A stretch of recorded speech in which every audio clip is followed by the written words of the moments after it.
Mula Bataan, dako po tayo ng Batangas dahil Mrs. patay matapos saksakin ng kanyang mister dyan po sa Barangay San Jose. Ang kasama natin sa balitang yan si Idol Edgardo Maceda ng IFM Lucena. RMN Live Report!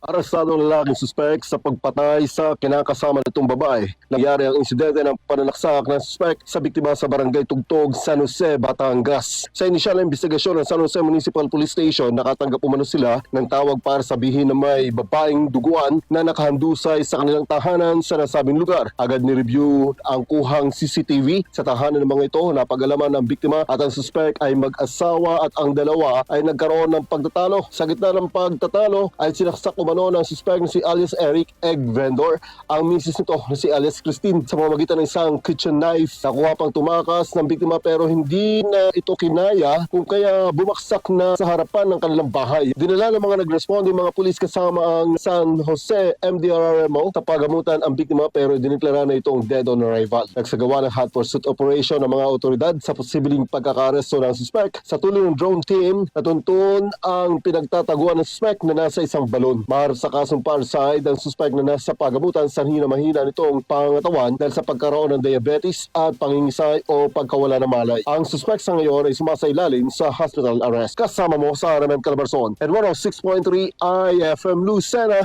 Idol Edgar Maceda. Tatak RMN. RMN Network News.